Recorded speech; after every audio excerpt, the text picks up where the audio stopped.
위대하시니 우리 하나님의 성 거룩한 산에서 극진히 찬양 받으시리로다. 아멘.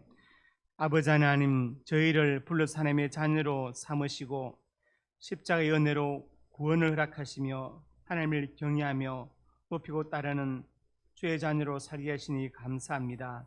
이 믿음을 가지고 성전에 올라와 머리를 숙이는 주의 백성들에게 크신 은총을 허락해 주시옵소서.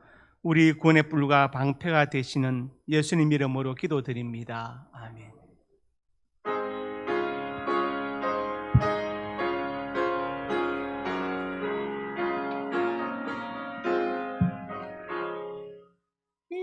예수가 거느리시니 즐겁고 평안하구나.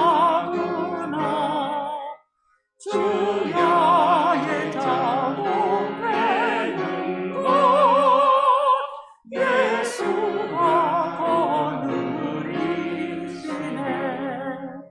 주날 항상 돌보시고 날 지키고 누리시네. 주날 항상 돌보시고 날 지키고 누리시네. 때때로 괴로움 당하며 때때로 기쁨 누리네. 풍파 중에 지키시고 평안히 인도하시네. 주날 항상 돌보시고 날 지키고 누리시네.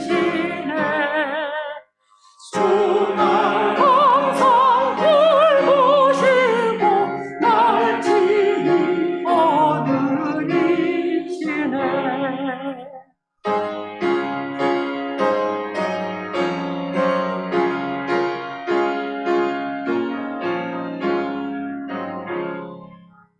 내 주의 손을 붙잡고 천국에 올라가겠네.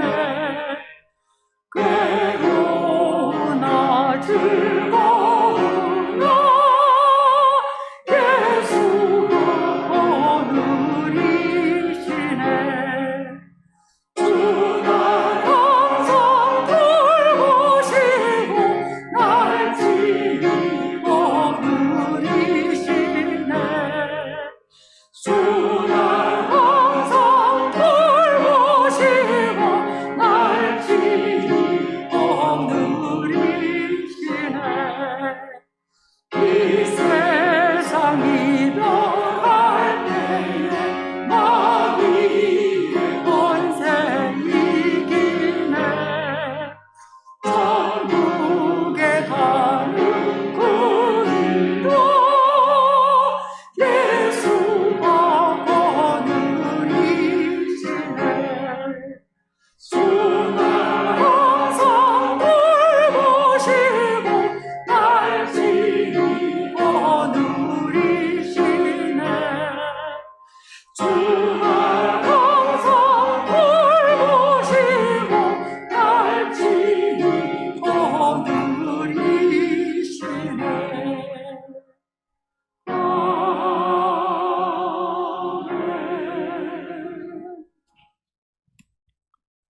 나는 전능하신 아버지 하나님 천지의 창조주를 믿습니다. 나는 그 외 유일하신 아들 우리 주 예수 그리스도를 믿습니다.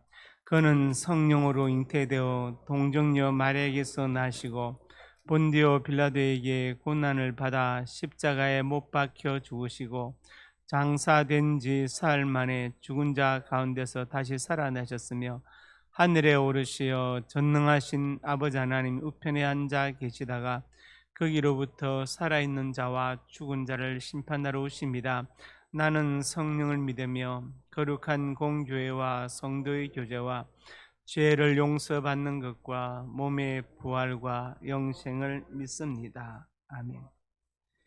아버지 하나님, 하나님의 사람들이 주의 성전에 머리를 숙이고 지난 한 주간 동안의 삶을 주님 앞에 추억합니다. 말씀대로 살지 못하고 성령의 감동에 순종하지 못한 죄를 용서하여 주시옵소서. 행함과 실천이 따르지 않는 우리의 허망한 믿음을 용서해 주시고 이제 진실로 사랑의 수구와 믿음의 역사와 소망의 인내가 따르는 행함이 믿는 신앙으로 무장하게 하여 주셔서 우리의 삶 속에 신앙의 열매들이 맺어지게 하옵소서. 예수님 이름으로 고백의 기도를 드립니다. 아멘.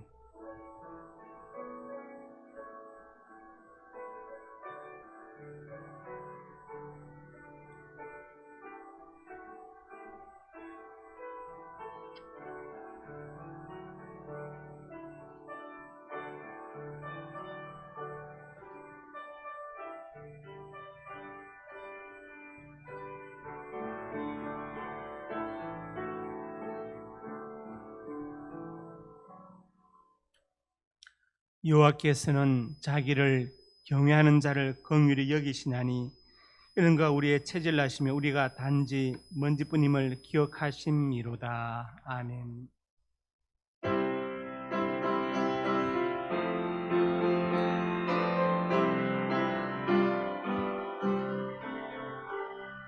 주의 곁에 있을 때 마음이 든든하오니 주여 내가 살 동안 인도하여 주소서. 주여 주여 나를 인도하소서. 빠른 세상 살 동안 주여 인도하소서. 피난처인 예수여 세상 물결어갈 때 크신 은혜 베푸사 나를 숨겨주소서. 주여 주여 나를 인도하소서. 빠른 세상 살 동안 주여 인도하소서.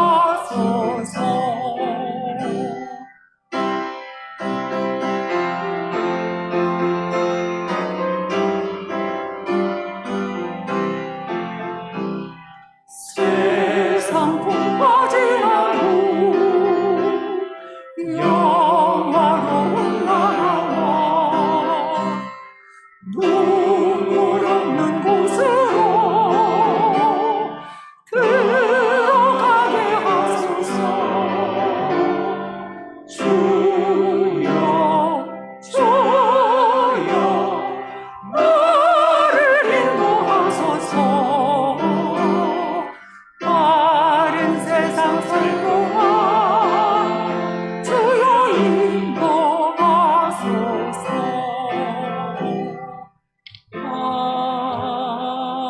아멘.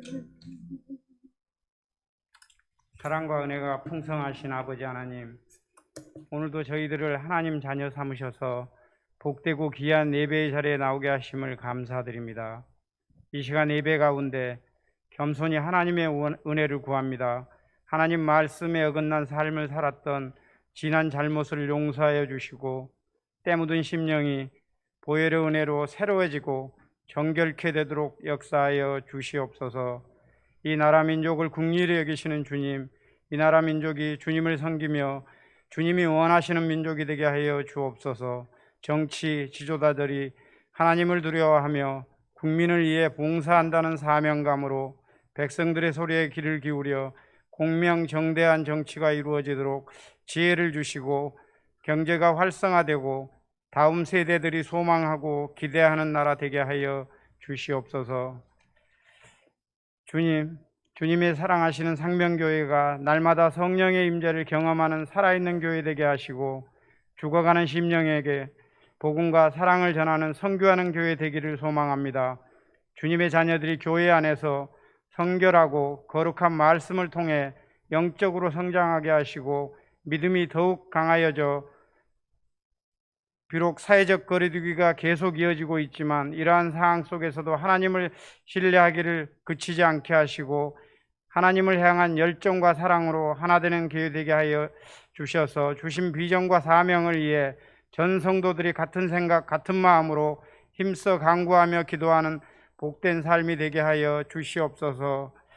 아버지 하나님, 특별히 자기 백성 중에 일꾼을 들어 쓰시는 주님, 이 가을에 중직자 선출을 위한 계획이 있습니다. 주님께서 신실하게 여기시며 마음에 합한 일꾼들을 세워주시고 선출되는 중직자들이 하나님의 영광과 기쁨을 위해 같은 비전을 갖고 열매를 맺게 하여 주시옵소서. 세례 요한과 같이 자신을 낮추며 겸손한 자가 되게 하시며 사나 죽으나 주를 기쁘시게 하는 하나님의 백성이 되게 하여 주시옵소서. 이를 위해 전 성도들이 합심하여 기도하게 하여 주시옵소서. 이 시간 말씀을 전하시는 담임 목사님, 큰 은혜를 베풀어 주셔서 주님의 권세 있는 말씀을 선포하게 하시고 주님의 은혜를 사모하는 저희 모두가 선하고 온전한 뜻이 무엇인지 분별하도록 사랑으로 인도하여 주시옵소서. 주신 말씀을 통하여 바른 신앙, 능력의 신앙으로 무장시켜 주셔서 맡기신 영혼 구원의 사명을 잘 감당케 하시고 주님을 증거하는 삶에 부족함이 없게 하여 주시옵소서. 하나님이 허락하신 이 가을 풍성함으로 우리 자신만을 채울 것이 아니라 이웃과 나누고 흘려보내는 은혜도 허락하여 주시옵소서. 사회적 거리두기가 완화되어 성전의 빈자리가 채워지는 날이 속히 오게 하시고 날마다 우리를 새롭게 하시며 예배의 자리로 부르시는 예수 그리스도 이름으로 간절히 기도드리옵나이다. 아멘.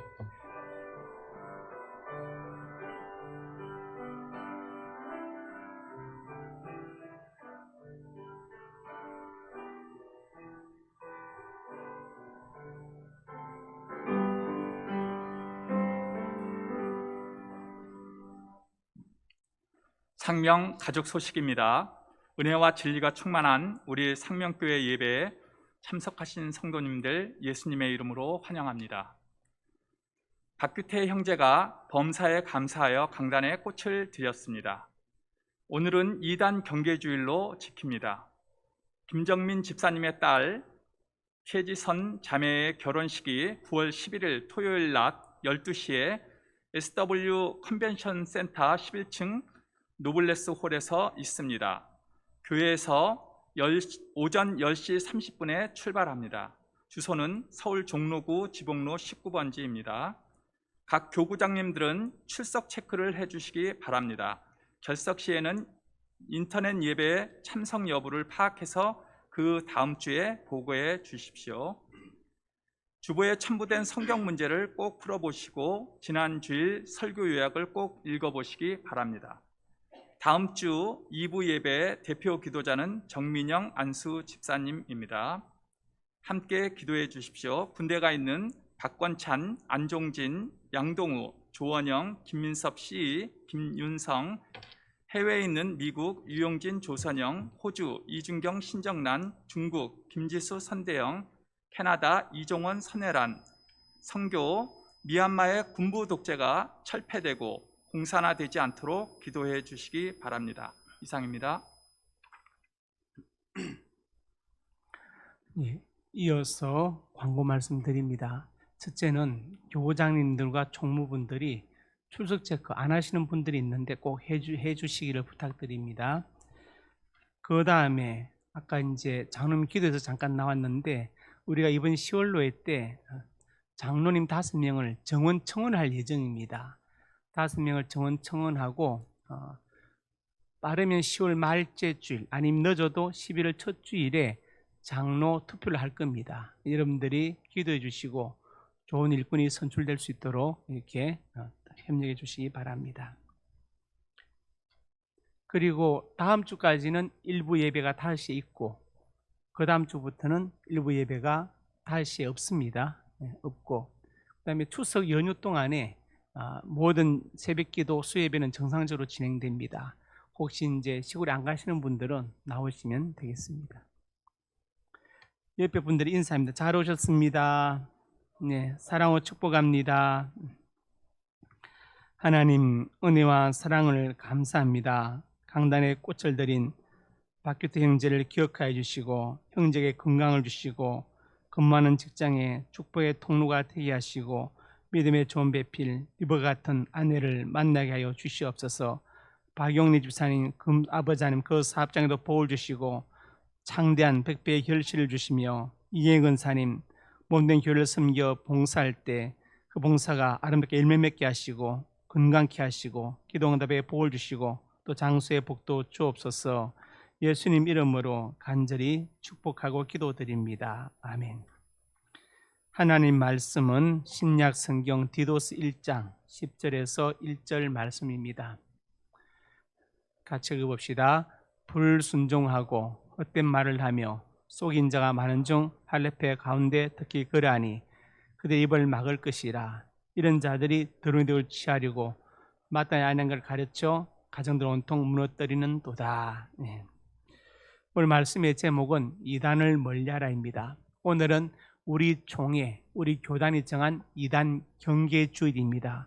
우리 교단에서 1년에 2번 이단 경계 주일을 정하고 이 주일에는 이단 경계에 관한 설교를 하도록 이렇게 지침이 내려져 있습니다. 이단에 빠진 성도들의 90% 이상이 그들이 한탄하는 것이 나중에 한 번도 이단에 대해서 예방하는 설교를 들어보지 못했다는, 그래서 쉽게 넘어갔다는 사람들이 많아요. 그래서 우리가 이단 경계주의를 맞아서 이단에 대해서 바로 알고 또 바로 전할 수 있어야 됩니다. 오늘 읽은 본문에 할례파라고 나와 있죠. 할례파를 조심하라.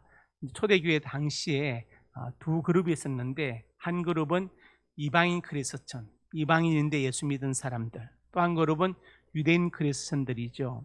유대인 그리스천들은 이렇게 주장합니다. 예수 믿어도 할례 받고 율법 지켜야 구원받는다. 이방인 그리스천들은 당황스럽죠. 원래 그들은 할례고 율법이 없었는데 갑자기 예수 믿으면 좋다 했는데 또 뭘 지켜야 될 게 또 있으니까 더 힘들어졌어요. 그래서 이제 이 두 그룹이 계속 갈등하고 있다가 최초의 종교회의가 예루살렘에서 열려서 거기서 4가지 결정했죠. 목매어 죽인 것, 우상 숭배 금지, 피를 멀리하고 피를 먹지 말고, 그다음에 또 음행을 금하라. 4가지만 우리가 이방인 크리스천들에게 하나의 어떤 규칙으로, 규범으로 전하자, 이렇게 정리가 되었습니다. 그리고 이제 디도서 3장 10절에서 1절 이렇게 말씀했죠. 이단에 속한 사람 한두 번 훈계한 후에 멀리하라. 왜 멀리하라고 했는지 아십니까? 한두 번 훈계한 이유가 있습니다. 보통 이단에 빠지면 한 달 동안 빠졌으면 그 사람 바로 잡는데 석 달이 걸립니다. 그래서 내가 붙잡고 고치겠다는 생각을 하지 말고 한두 번 훈계하고 하나님께 맡기고 멀리하라고 디도가 말한 것입니다. 이것을 명심하시기 바랍니다. 하나님께 맡기고 한두 번 훈계하고 멀리하라. 나머지는 하나님 목사님께 알리든지 아니면은 이단 사역 전문가에게 알리든지 이렇게 해야 되지, 내가 붙잡고 고쳐보겠다는 생각을 하지 말아야 됩니다. 왜냐? 그 사람들은 이미 정상적인 사고구조를 가지고 있지 않습니다. 이단 시비에 대한 의문들이 4가지 있는데 한번 보겠습니다. 이단 시비에는 의문점들 4가지. 교시에 좌우된다. 어떤 사람은 어떤 교회가 작을 때는 이단을 하다가 커지니까 이단이 아니라고 한다. 그러면서 교시에 의해서 이단 시비가 좌우된다고 말하는 사람도 있습니다. 이것은 잘못된 것이죠. 교시가 크든 작든 교리가 잘못되면 이단 시비를 받는 것이 정상입니다.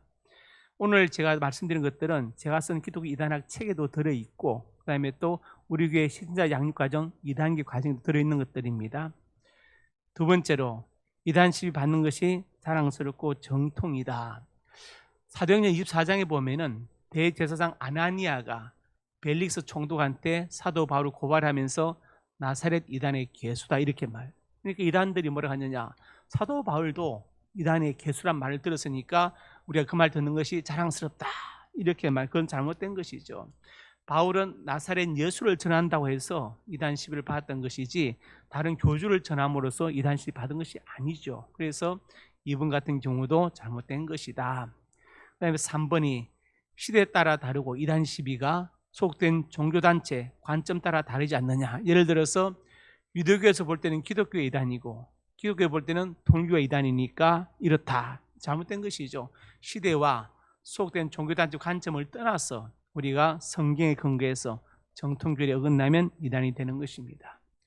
또 이제 4번, 네 번째 의문점이 뭐냐? 이단이란 말 쓰지 말고 소종파 운동을 하자. 이것은 주로 신약학에서 하는 말인데 소종파 운동 이렇게 말합니다. 사실은 그런데 소종파든 대종파든 관계가 없습니다. 교리적으로 어긋나면 그것은 이단이 되는 것이지 파가 크든 작든 아무런 관계가 없는 것이다. 그러면 이단이란 뭐냐? 다를 이자에 끝나자를 쓰죠. 끝이 다르다. 예수님으로 출발해서 결국 자기네 교주를 들고 나옵니다. 그리고 종착역이 달라요. 이단의 종착역은 바로 지옥입니다. 두 번째로 같이 있습니다. 이단을 어떻게 분별하나? 가끔 이제 그런 분들이 있습니다. 네가 뭔데 이단을 분별하느냐? 병아리 감별사냐? 이런 사람들이 있어요. 그것은 잘못된 것입니다. 왜 잘못된 것이냐? 의사가 오진을 할 수 있습니다. 그렇다고 나는 모든 의사를 불신하겠다. 이 사람은 문제가 있습니다. 병원에 안 가겠다. 그다음에 또 의사 자신도 혹시 내 오진할 수 있기 때문에 나는 진찰 안 하겠다. 이 사람도 말이 안 되는 것이죠. 의사가 오진할 수 있고, 그다음에 또 그렇지만 그 때문에 병원에 안 가겠다는 한 사람도 문제가 있습니다. 법관도 오판할 수 있죠. 잘못 재판할 수 있습니다.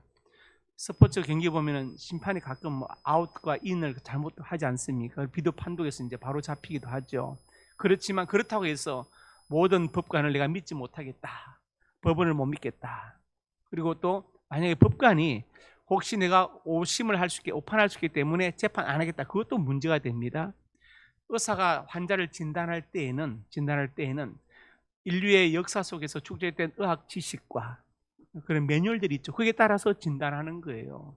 물론 잘못할 수 있지만 법관이 판결을 할 때에는 법률과 판례에 따라서 판결을 하는 거예요. 그러니까 혹시 잘못될 가능성도 있지만 그것 때문에 전체를 다 무시할 수는 없는 것이죠. 1%의 잘못 때문에 99%, 98%를 무의미하게 만들 수는 없잖아요. 이단 판정도 마찬가지입니다. 이단 판정이 굉장히 중요하고 조심스럽죠. 왜냐? 영혼에 관한 문제이고 영혼에 관한 문제잖아요. 그런데 왜 해야 되느냐? 그냥 하는 게 아닙니다. 기분 따라 하는 것이 아니고 오랜 기독교 신앙의 역사 속에서 축적된 매뉴얼들이 있어요. 그게 따라서 이단을 분별하고 판정을 하는 것입니다. 그렇다면 세 번째로 그 기준이 뭐냐? 이단 분별의 기준. 첫 번째로 같이 읽습니다. 사도신경의 신앙 고백 여부. 여기서 신앙 고백한다는 것은 믿는다는 거예요.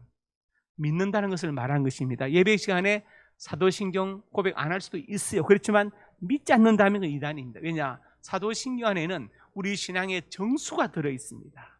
우리 기독교 신앙의 핵심이 그 안에 들었기 때문에 내가 사도신경을 믿지 않는다면 그것은 이단이에요. 어떤 집단은 예수님의 영이 자기네 교주에 임했기 때문에 예수님의 재림이 없다고 가르쳐요. 그래서 사도신경 고백하지 않아. 왜?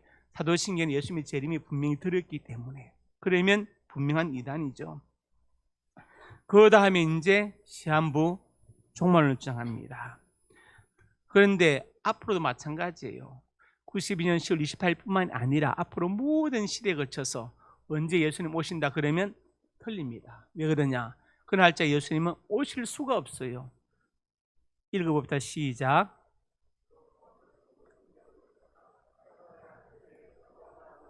생각하는 때에 못 오십니다.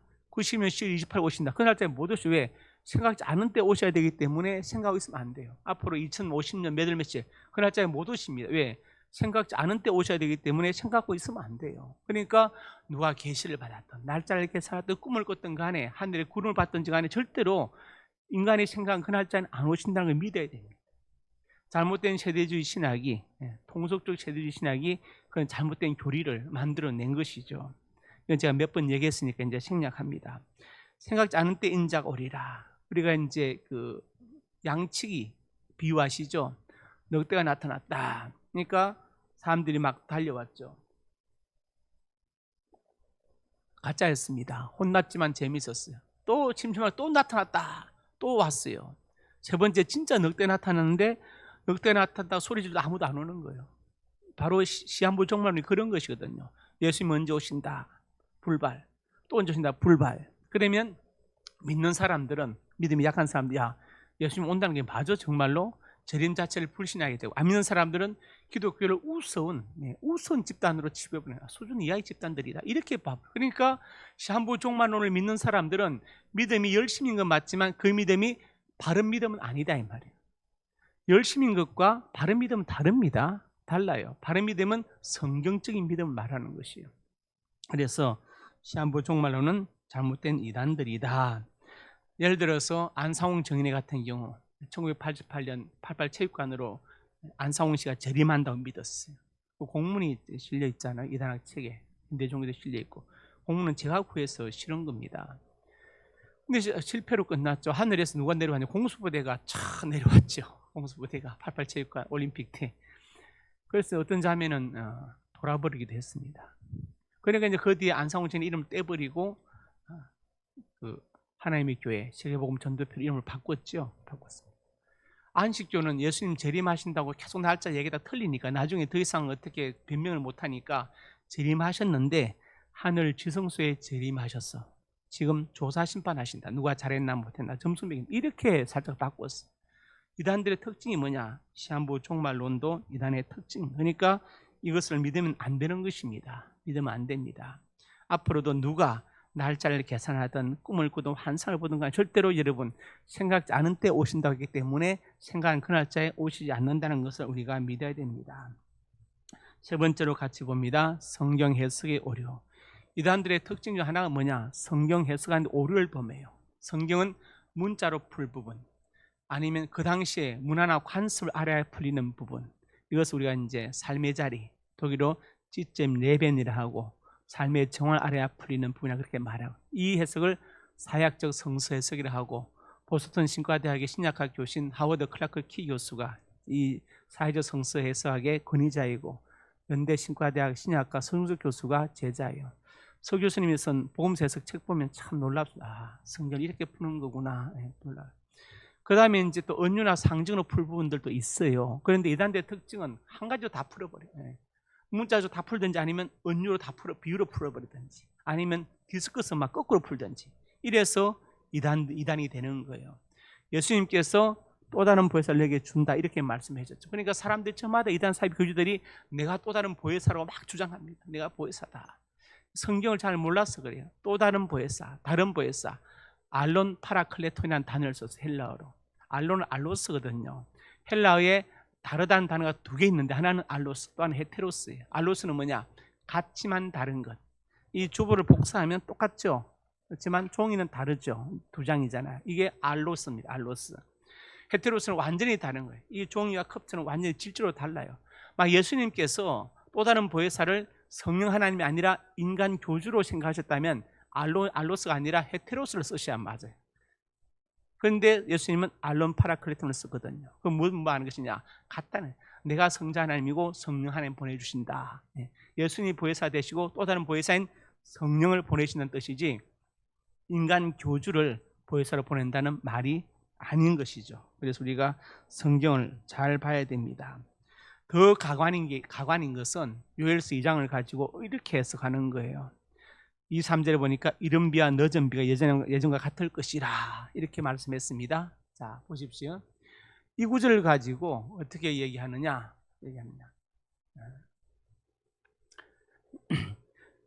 초대 마가다락방에 임한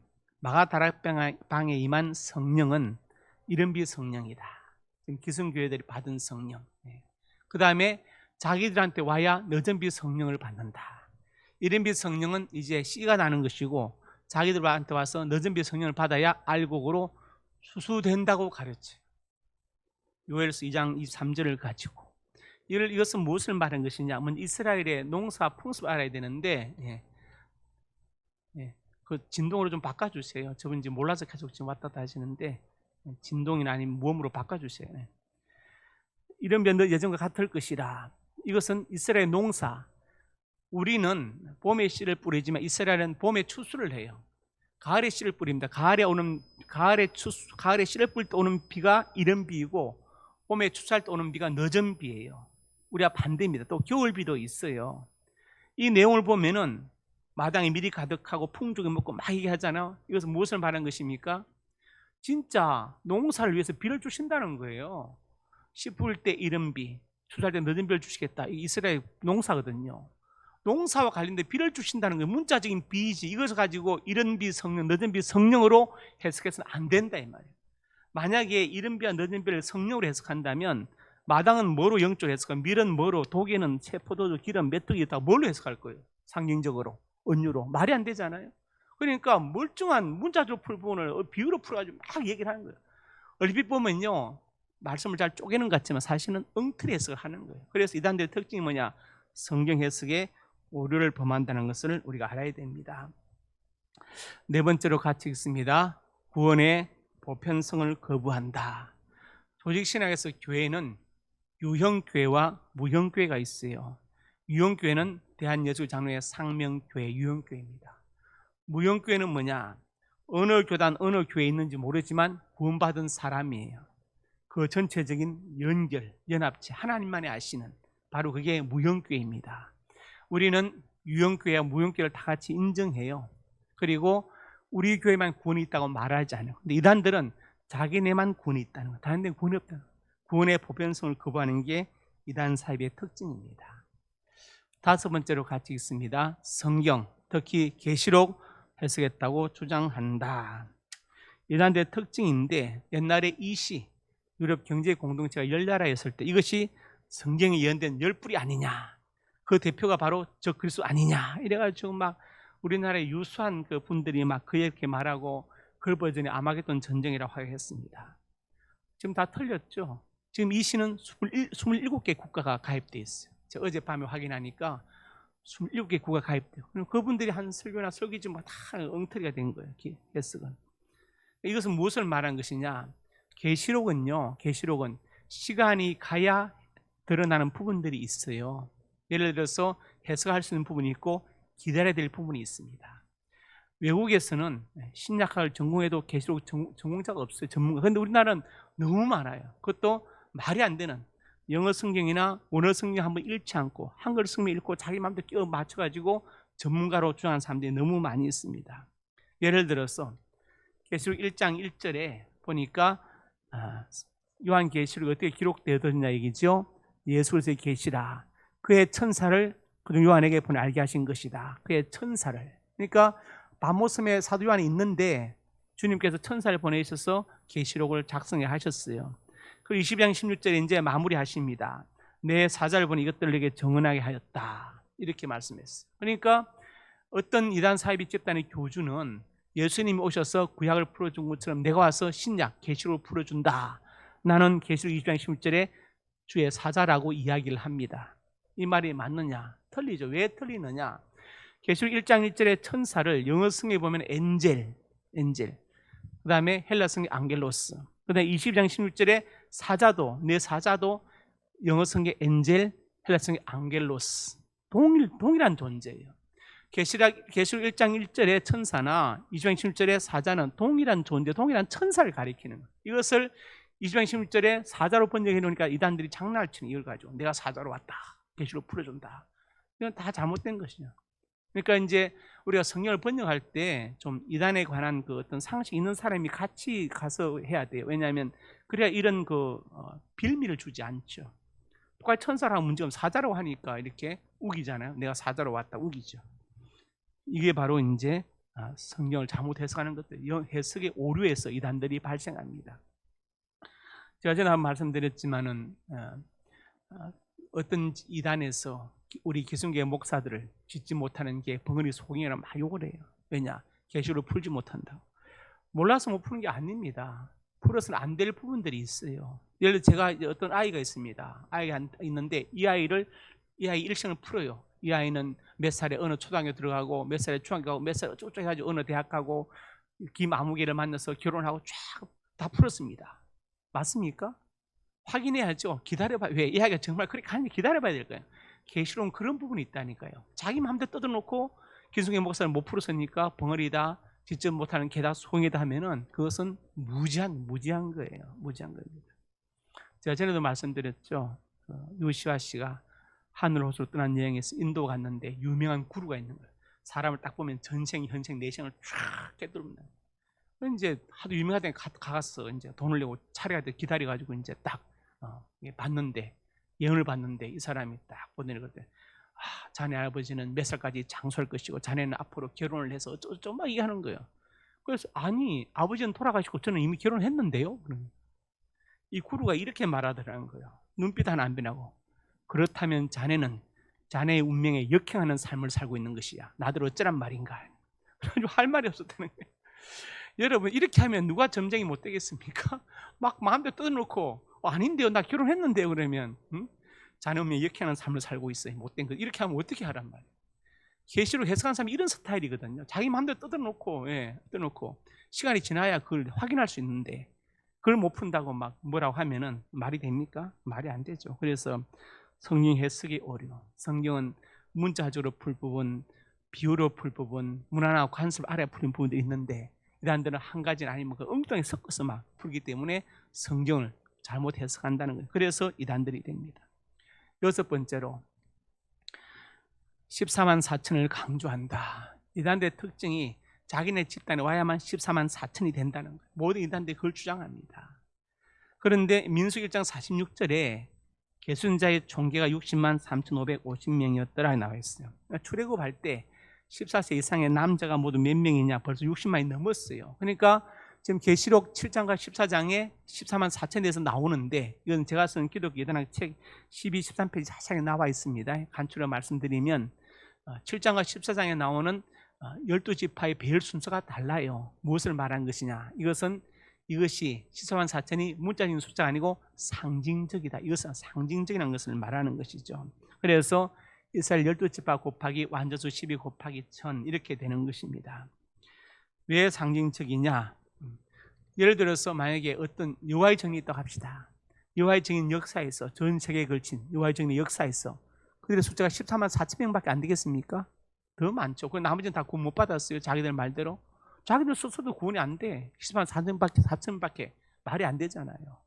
이것은 다 잘못된 것이다. 14만 4천은 상징적인 숫자이다. 계시록 5장 11절에 이렇게 말씀했어요. 천사의 음성이 있으니 수가 만만이요 천천이다. 만만 천천.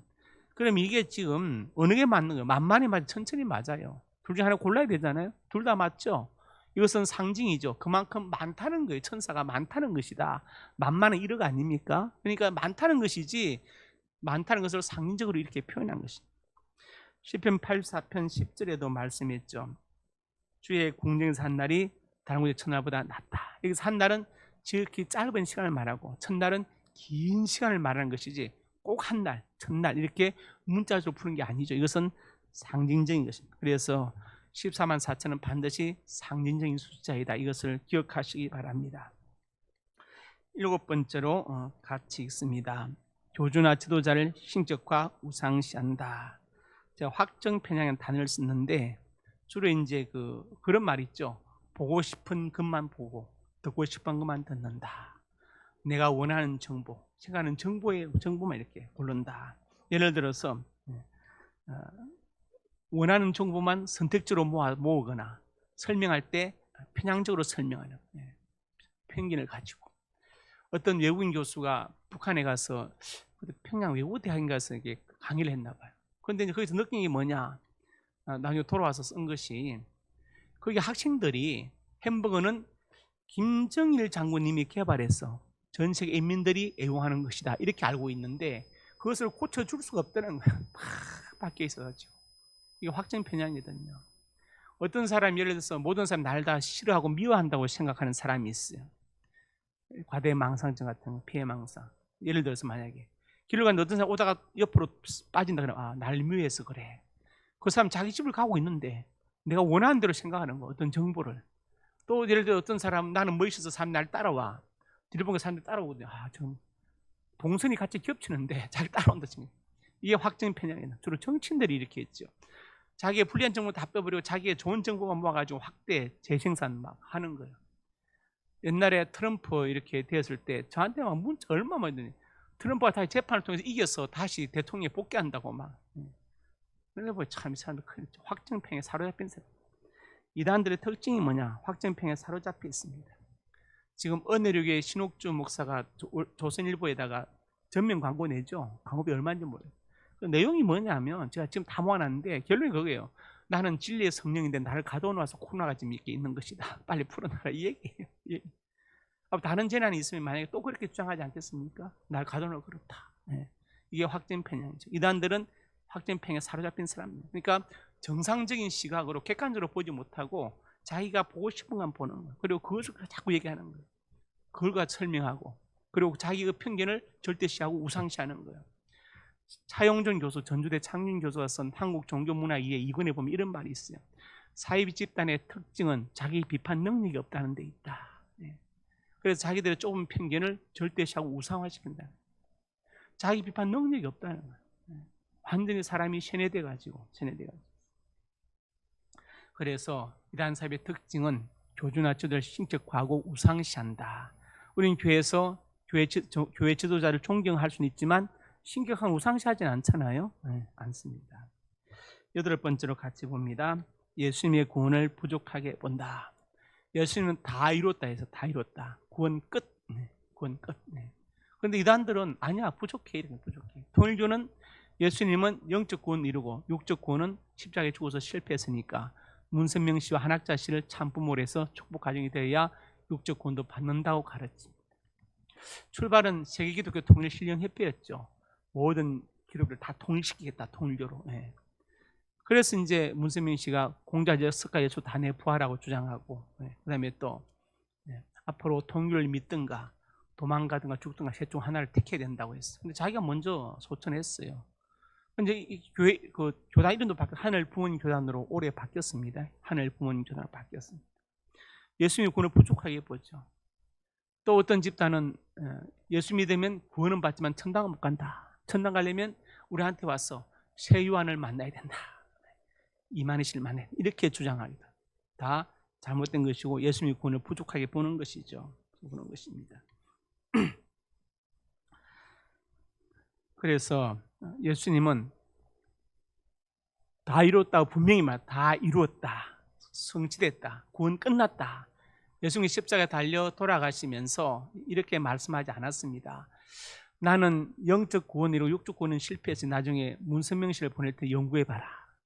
이만희 보낼 테니 연구 이렇게 말씀 안 했죠. 예수님은 다 이뤘다고 말씀하셨지 부족하다고 말씀하지 않았습니다. 그 다음에 예수님의 신인 양성을 부정한다. 요한일서 1장 10절에 이 교훈을 가지고 너에게 나아가거든 집에 들으지도 말고 인사도 하지 말라. 그 당시 초대교 당시에 케렌터스주의라는 이단이 있었어요. 이 사람들은 예수님의 신성을 부인합니다. 예수님의 동정녀 탄생도 부인하고 그 다음에 또 부활도 부인하고. 근데 예수님은 신성을 가진 분이죠. 신성을 가진 분이다. 예수님을 가리켜 테오토코스라고 칼케톤회에서 말한 것은 예수님은 인간으로 태어나실 때 신성을 지닌 채 태어나셨다. 그래서 테오토코스라는 단어를 따로 구분해서 쓴 거예요. 예수님은 신이십니다. 자, 요한복음 17장 5절에 뭐라고 했어요? 이렇게 했죠. 창세전에 예수님은 창세전에 성부 하나님과 함께 계셨던 분이에요. 예수님은 유대인들에게 말씀하셨죠. 아브라함 나기 전부터 내가 있느니라. 나기 전부터. 예수님의 선제성, 예수님의 신성을 분명히 말하는 것입니다. 그러니까 예수님의 신성을 부인하면 그것은 이단이죠. 예수님의 신성은 주 325 니케아 종교회에서 결정되었죠. 아리우스 아다나시오스가 기록을 했는데 아리우스는 예수님은 하나님의 유사 본질이다 이렇게 말하고 아다나시오스는 동일 본질이다. 동일 본질. 같은 분이다. 호모 우시오스 이렇게 말했어. 그래서 호모 우시오스라고 말한 아다나시오스의 견해를 예수님은 하나님의 동일 본질이다. 그것을 정통으로 인정하고 아리우스를 이단으로 정죄했습니다. 그 뒤에 이제 451년 칼케톤 종교회에서 칼케톤은 지금 특히 이스탄불을 말하는 거예요. 종교에서 예수님의 인성을 확정하는 칼케톤 신조를 발표했죠. 예수님은 신성을 지닌 채 인간으로 태어나셨다. 그래서 예수님은 어떤 분이시냐? 베레 호모 베레 데우스 라틴어로 참 하나님이시고 참 사람이시다. 예수님은 신인 양성을 겸비한 분이다. 이것을 믿어야 된다. 이것을 부인하면 이단이 되는 것이죠. 그리고 요한일서 1장 7절에 미혹한 자 세상에 나왔다. 예수 그리스도께서 육신을 부인한 자다. 예수님의 인성을 부인하는 자. 인성. 아까는 신성을 부인하는 캐린터스주의에 탈피하는데 이즘은 이스 1장 10절에는 인성을 부인하는 자, 가연설주의자들, 도케티즘 이 사람들을 책망하는 것이죠. 가연설을 한자로 쓰면 거짓과에 나타날 현자인데 거짓으로 나타났다. 이 사람들의 주장은 뭐냐? 그냥 평범한 인간 예수가 있었는데 그리스도라는 영이 임해서 사역하다가 십자가에 죽으실 때 영이 죽을 수 없어 영은 떠나갔고 그리스도는 인간 예수만 죽었는데 사람들은 그리스도가 죽은 것처럼 보였다. 가연설 이렇게 아마 가연 이렇게 보는 것이죠. 이것은 예수님의 인성을 부인하는 이단이죠. 그래서 인성에 대해서 451년 칼케톤 종교에서 예수님의 인성을 인정하는 칼케톤 신조를 확립했습니다. 테오토커스. 예수님은 신성을 지닌 채 인간으로 태어나셨다. 그러니까 예수님은 신인 양성을 겸비한 분이다. 이것을 이것을 부인하면 이단이 됩니다. 그 다음 10번째로 믿는 성도를 집중 공략한다. 예수 믿으셔야 하면 어느 교회 나갑니다. 그래 그럼 그게 참 훌륭한 교회예요. 좋은 교회예요. 저는 한 번도 우리 교회 오라고 말한 적이 없어요. 그 교회 좋은 교회, 훌륭한 교회라고 말했지 그게 에이 나빠 우리 교회 오세요. 이단 빼고는 그렇게 말한 적이 없거든요. 근데 이단들은요 믿는 성도를 더 집중 공략해요. 믿는 성도들 이것이 이단의 특징입니다. 특징이에요. 그래서 모든 이단들이 막 믿는 사람들 잡으려고 추수금 같은 것도 마찬가지 아닙니까? 그 다음에 11절에 11번째 비밀을 강조하고 가만히 침투한다. 어떤 그 큰 교회, 우리 인근 교회 신천지 전도사가 침투했어. 그래가지고 10년 동안 가만히 있으면서 산 포스 돼가지고 10년 만에 한 교구를 절단내버렸어. 우리가 전에 그 대구에서 한참 그 코로나 한참 막 난리 날 때 그때 엄청 놀랬죠. 우리 교단 교회 장로님, 시무장로님이면서 그 교회 찬양대 지지하는데 사실은 신천지 교인인 거예요. 그때 드러났잖아요. 그때 충격받았죠. 지금 이단들이요 각 신학교로 막 사람들 보내요. 청년들 보냅니다. 돌아가신 고 박준철 목사님 통일교에서 34년 동안 목사로 있었어요. 34년 동안. 우리 성교구 신학대학 나왔습니다. 성교구 신학대학에서 설교 잘하는 전도사로 소문 났어요. 근데 나한테 그 밤에 책을 사서 그 책을 써왔더라. 자서전을 써가지고 와서 제가 교정 봐가지고 다 고쳐서 이제 출판했는데 여기 노원통교 여기 있잖아요. 지금 노원 그 무슨 그 동사무소 생긴데 그 앞에 대개나라 옆에 거기 있었거든요. 문선미 씨가 직접 거기 왔었죠. 그 박준전 목사님 그러는 저한테 그 신학대가 4년 동안 통일교가 왜 이단인지를 아무도 말해주지 않았다. 신앙만 그래서 자기는 설교자는 전도사로 유명했고 일부러 그 신학대를 간 거예요. 성교신학대학을. 왜냐? 성교신학대학 나와서 통일교 목사들 그러면 사람들이 더 많이 올 수 있잖아요. 평신도를 미혹하기 더 좋잖아요. 이단들이 막 지금 신학교에 사람을 막 집어넣는. 제가 저 양평에 있는 어떤 그 신학대학에도 이단 3명을 잡아내서 퇴학시켰어요. 걔들이 이제 도저히 전향을 거부하니까. 가만히 들어온다. 유다서 1장 4절에도 있지요. 가만히 들어온 사람 몇이 있다. 비밀을 강조해. 비밀. 동방교회 이단은 그 신도들이 입이 돼야 되지 아가리가 되면 안 된다. 입 해보시. 입 다무러지죠. 아가리 버리잖아요. 이렇게 막 교육을 시켜요. 막 비밀이 많아요. 공부하는 거 비밀 내는 막. 왜냐? 본래 사기꾼들이나 이런 그 저희 도둑들은 비밀이 드러나는 걸 싫어해요. 비밀을 강조합니다. 비밀을 강조. 우리가 성공하는데 비밀 지킬 거 있어요? 비밀을 할 거 없습니다. 12번째로 종교다원주의. 모든 종교에 구원이 있다. 하나님이 각 시대를 따라서 구원받을 인물을 보내셨다. 그러면요, 이거 말이 안 되죠. 예수님의 구원이 필요 없는 것입니다. 성경은 그렇게 말씀하고 있지 않습니다. 그 다음에 골로새서 2장 8절에 바울이 철학과 헛된 속임수 너희를 사로잡을까 주의하라. 철학이 중요하지만 그리스도와 비교하면 초등 학문에 지나지 않는다. 철학은 인간의 시에서 생각에서 나온 것이고 그리스도는 성자 하나님이기 때문에 이것은 비교 대상이 안 된다. 분명히 말했습니다. 그래서 종교다원주의도 이단이다. 그 다음에 마지막으로 영혼의 존재를 부인한다. 이것도 이단입니다. 생명이 되었다. 살아있는 영적인 존재가 되었다. 우리 주님께서 살린 것은 영이요 육은 무익하다. 무익하다. 왜냐? 육체는요 늙고 병들고 죽잖아요. 그렇지만 영혼은 늙거나 병들거나 죽지 않습니다. 죽지 않죠. 그래서 주님께서 살린 것은 영이다 이렇게 말씀하셨고 우리 영혼의 두 본능이 있잖아요. 전도서 3장 11절에 있는 영혼을 사모하는 마음과, 그리고 사도행전 17장 21절에 있는 종교 본능이 우리 속에 있잖아요. 아무리 위대한 동물도요, 사람처럼 어떤 예배나 굿이나 제사 기도를 하지 않아요. 사람은 아무리 미개해도 그 반드시 예배나 제사나 굿이나 기도를 합니다. 왜? 종교 본능이 있어요. 종교 본능. 저는 TV 보니까 그 까치가 이렇게 애벌이를 잡아먹는데 나뭇가지 꺾어가지고 구멍에다가 이렇게 쑤시더라고요. 딱 까치가 입으로 딱 그 가지를 조절해. 그러니까 애벌레가 물면 끌어올려서 먹더라고요. 좀 신기하죠? 까치도 저런 지혜가 있구나, 그러고 싶었어요. 그래서 그렇지만 어떤 지능이 뛰어난 동물도 기도, 예배, 제사, 굿 이런 거 없어요. 사람만 있습니다. 하다못해 옛날에 시인종도 반드시 제사나 굿하는 이런 영적인 행위가 있었죠. 종교 본능이 있잖아요. 그게 바로 영혼의 본능이죠. 영혼을 사모하는 마음과 종교 본능이 있다. 그래서 영혼의 존재를 부인하는 경우, 이것도 이단으로 넣을 수 있습니다. 제가 오늘 말씀을 정리합니다. 이단을 멀리하라. 의문점들 4가지, 이건 다 잘못된 견해들이다. 어떻게 이단을 분별하느냐? 기독교 신앙의 역사에서 축적된 전통과 정통 교리가 있다. 분별의 기준: 사도신경 신앙 고백 여부, 시한부 종말론 주장, 성령 해석의 오류, 권의 보편성 거부 해가지고 마지막 13번째 영혼의 존재를, 이러면 우리가 이단으로 말할 수 있습니다. 제가 이제 이렇게 오늘까지 이렇게 한번 그 전체적인 개략을 하고, 다음 이단 경계주일부터는 예를 들어 여호와의 정인이나 이렇게 하나씩 택해서 교리를 각기 격파하도록 하겠습니다. 기도하겠습니다. 하나님, 은혜와 사랑을 감사합니다. 이 시간 간절한 마음으로 기도합니다. 이단을 멀리하라고 말씀하셨습니다. 이단에 대해서 바로 알게 하시고 바로 막게 하시고 또 미혹되지 않도록 지켜주옵소서. 예수님 이름으로 기도드립니다. 아멘.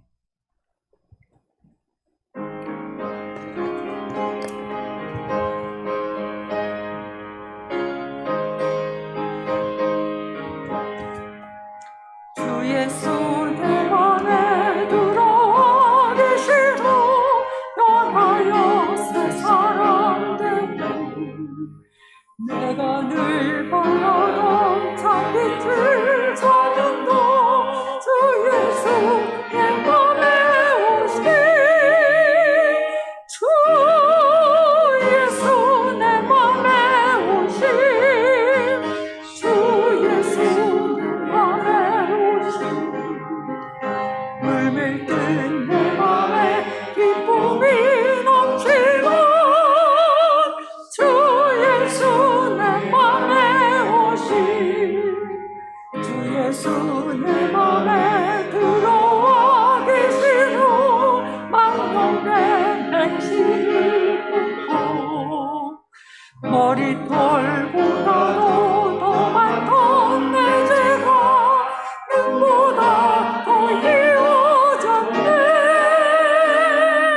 주 예수 내 맘에 오시 주 예수 내 맘에 오시 물밀 뜬 내 맘에 기쁨이 넘치고 주 예수 내 맘에 오시 내 맘의 소망을 든든히 가지는 주 예수 내 맘에 오시 의심의 구름이 사라져버린 너 주 예수 내 맘에 오시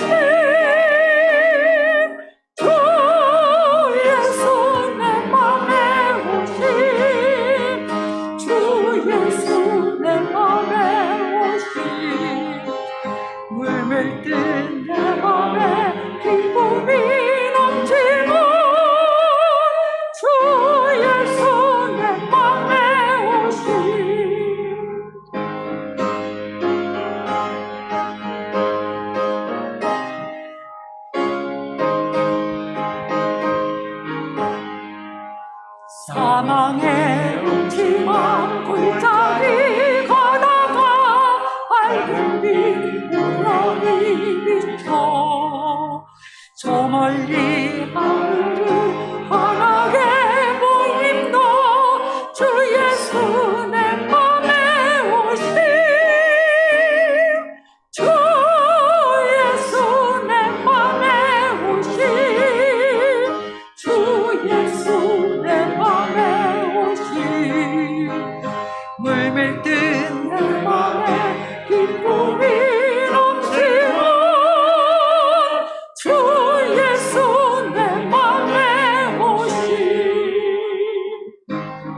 산성에 올라가 주님을 뵈리니 그 영광 밝을 데 없네.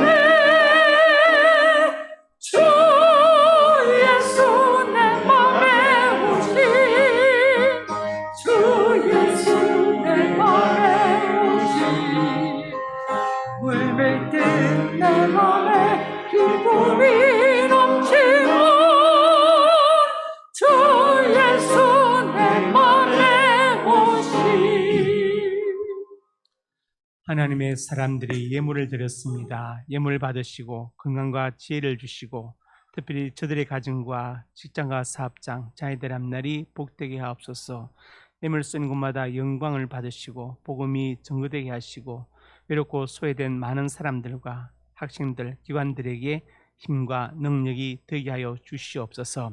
하나님의 사람들이 소원으로 가슴에 손을 얹었습니다. 우리의 꿈을 주시고 비전을 주셔서 감사합니다. 꿈을 가지고 믿음으로 성실하게 전진하게 하여 주시옵소서. 나사렛 예수님의 근처 능력으로 명하노니 내 모든 손이 주 안에서 반드시 이루어질지어다. 또한 하나님의 사람들이 믿음으로 아픈 곳에 손 얹었습니다. 하나님은 우리 생명의 주인 되십니다. 믿음으로 손 얹었사오니 하나님께서 역사해 주시고 치료하여 주시옵소서. 성령불로 태워 주시옵소서. 나사렛 예수님의 근처 능력으로 명하노니 내 모든 질병이 떠나갈지어다. 이웃간에 강건할지어다. 하나님 건강과 장수의 복을 받아서 한 번밖에 없는 짧은 인생 헛되이 보내지 않게 하시고 주를 위해서 몸된 교회를 위해서 받은 사명을 위하여 살게 하여 주옵소서. 예수님 이름으로 간절히 축복하고 기도드립니다. 아멘.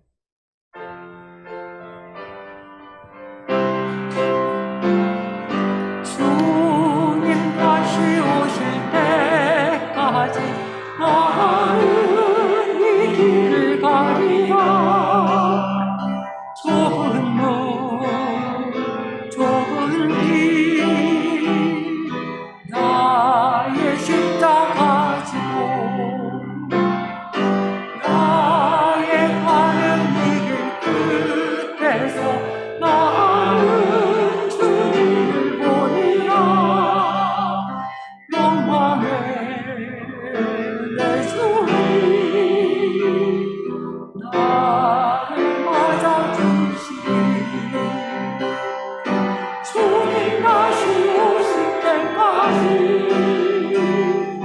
나는 일어나 달려가리라. 주의 영광 담당할 때 나는 일어나 노래하리. 내 사모하는 주님 온 세상 구주시라. 내 사모하는 주님 영광의 왕이시라.